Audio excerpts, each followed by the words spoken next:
Bienvenue à cette revue des marchés boursiers Cachemire du vendredi 20 février 2026. Toute une journée à la bourse aujourd'hui. Pourquoi? Parce qu'on a vécu toutes sortes d'émotions. On était dans le rouge ce matin et là, coup de théâtre, les tarifs, la Cour suprême qui invalide les tarifs de Trump. Trump qui sort en journée pour dire qu'il va en rajouter. Donc, ça a été assez volatile, mais en même temps, on comprend que les marchés n'ont pas paniqué sur les tarifs. Ce qu'on accueille favorablement, évidemment, c'est que la Cour suprême des États-Unis reconnaît que les tarifs étaient illégaux. Alors, tout ce qui a été chargé, là, les montants, est-ce qu'on va être obligé de rembourser les montants, tout ça là, qui est dans l'équation? Trump dit qu'il va trouver une façon de le faire. D'ailleurs, il a rajouté un 10% là, sur les tarifs, mais il y a tous ces tarifs qui s'enlèvent. Donc, au final, il va falloir débroussailler tout ça, mais quand même, ça a donné une journée assez riche en émotions pour les investisseurs. Le TSX a monté de 222 points aujourd'hui, 33 817. Il faut noter la résilience des marchés. Le Dow Jones, 230 points en hausse, 49 625. Le S&P 500, 47 points dans le vert, 6 909 points. Le Nasdaq, 203 points de hausse, 22 886. Le pétrole a baissé de 4 cents, 66,39 US. Là, je regarde de côté Bitcoin, 66 804, hausse de 845 pour le Bitcoin. L'Ethereum a monté aussi de 20,53 10 968 L'or a monté de 110 aujourd'hui, 5 105 l'once d'or. L'once d'argent, 84,52, hausse de 6,9 Donc voilà. Aujourd'hui, là, il y avait plein de données. On a eu les données notamment sur l'économie américaine au quatrième trimestre. Une économie américaine qui a progressé de 1,4 Il faut faire attention parce qu'il y avait, au quatrième trimestre, il y a eu le shutdown. Et on dit que le shutdown a causé environ une perte de 1,2 du PIB. Et on s'attendait à une croissance de 2,5. Donc, si on rajoute 1,2 sur l'équation du 1,4, on arrive à 2,6. Donc, il faut comme mitiger tout ça aussi. Là. L'autre chose, on a eu des données sur l'inflation. C'est la donnée PCE, qui est une donnée que la Fed tient compte là, de façon importante. Ben, elle a monté à 2,9 en décembre pour l'inflation, évidemment. Encore là, on met tout ça dans l'équation. Là.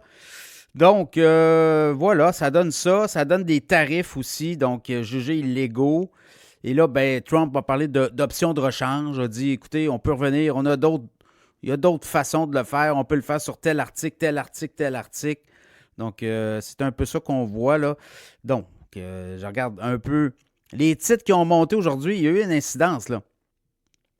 Je regarde Lumentum Holding, monte de 5 SanDisk, 4,7 Google Alphabet, 4 Coinbase, le titre a monté de 3,3 Taiwan Semiconductor, 2,8 Amazon, 2,6 Micron, 2,6 GE Aerospace, 2,6 Netflix, 2,2 Shopify, quasiment 2 Donc, ça a donné une espèce d'infusion à des titres qui peut-être avaient perdu un peu de lustre dans les dernières, peut-être dernières semaines. Puis là, je regarde au Canada, ben, c'est vraiment l'or. Hein?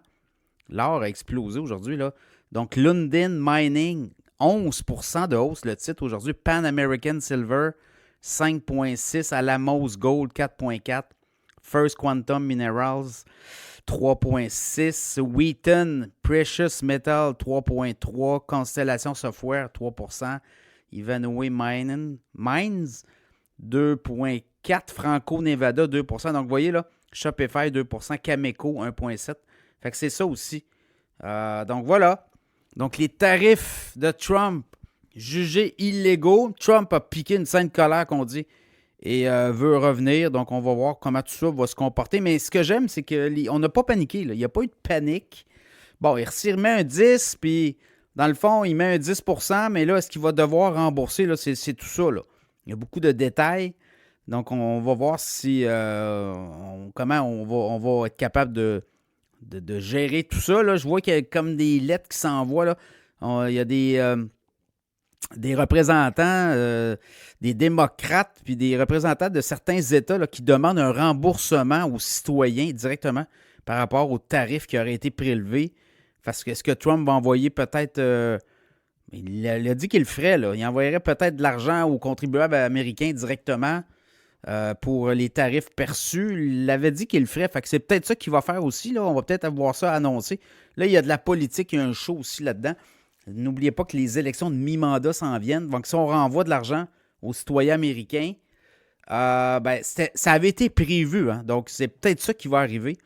Et Trump va essayer de gagner, en tout cas, va essayer de politiser tout ça pour les midterms qui s'en viennent au mois de novembre. Donc, voilà, on est là-dedans. Quand même, les tarifs. Pour le Canada, ça ne change pas grand-chose. On a un traité de libre-échange qui couvre à peu près 90% des biens vendus entre les Américains et les Canadiens. L'autre chose, il y a des tarifs spéciaux, mais qui ne relèvent pas des tarifs de Trump, notamment l'acier, l'aluminium, les pièces, les composantes de voitures. On a le bois d'œuvre là-dedans aussi. Donc, puis le cuivre. Donc, je pense que pour les Canadiens, c'est juste le 10% de plus. Comment ils vont l'appliquer, là, encore là, il y a beaucoup de parlage, mais sur les faits, comment il va appliquer le 10% à tout le monde, alors qu'on a un accord de libre-échange. En tout cas, regardez, on est là-dedans. Là. Donc voilà, quand même, somme toute, une semaine qui termine dans le vert à la bourse, puis on n'a pas paniqué, donc c'est ça. On va voir, lundi est un autre jour. Lundi, on verra. Le week-end, on va entendre parler de toutes sortes de choses. Donc voilà, quand même, la bourse qui termine dans le vert aujourd'hui.